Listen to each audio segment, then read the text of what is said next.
Tanaman dalam satu bidang disebut dengan kompetisi. Nah, mengapa disebut dengan kompetisi? Karena hal tersebut dapat dikatakan sebagai simbiosis kompetisi karena lahan yang seharusnya ditanami 1-3 jenis tanaman, malah ditanam 3-6 jenis tanaman. Nah, hal ini mengakibatkan kompetisi antara tanaman tersebut dalam memperoleh cahaya matahari, air, mineral, unsur hara, serta komponen lain yang mereka butuhkan untuk fotosintesis atau untuk pertumbuhan dan perkembangannya. Sehingga tidak mengherankan apabila dalam satu lahan yang terdapat berbagai jenis tanaman, beberapa tanaman tidak tumbuh dengan pesat atau bahkan ada yang sampai layu. Nah, pada kasus kali ini memang sering terjadi di lingkungan sekitar kita.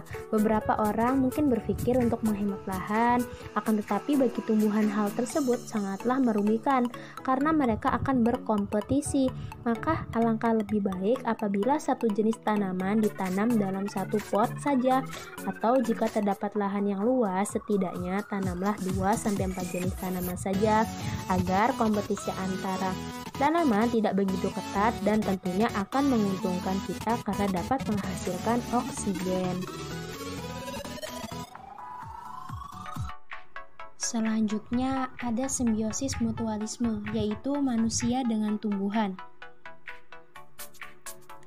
Hubungan mutualisme ini kita lakukan sehari-hari. Manusia dan tumbuhan adalah dua spesies yang saling membutuhkan satu sama lain. Pernapasan manusia yang menghirup oksigen dan menghasilkan karbon dioksida dimanfaatkan oleh tumbuhan. Sedangkan tumbuhan yang menyerap karbon dioksida akan menghasilkan oksigen melalui fotosintesis yang bermanfaat bagi kehidupan manusia.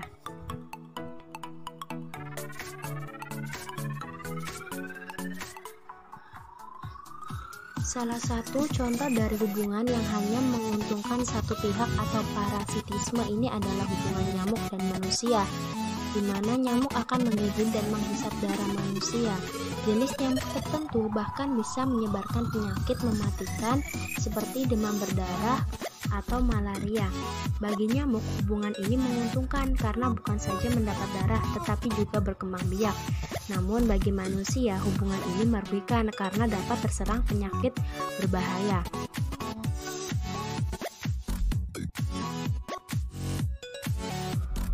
Pola interaksi selanjutnya yaitu salah satu pada simbiosis komensalisme yang terjadi pada makhluk hidup adalah tumbuhan anggrek dan tumbuhan inangnya.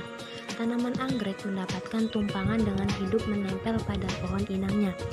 Tanaman anggrek ini tidak hanya mendapatkan tempat hidup, namun juga asupan sinar matahari, air, dan sejumlah zat untuk fotosintesis.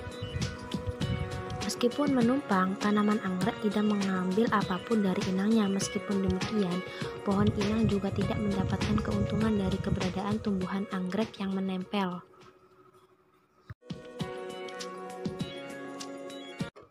Pola interaksi yang terakhir yaitu mengenai simbiosis mutualisme. Contohnya itu kambing memakan rumput.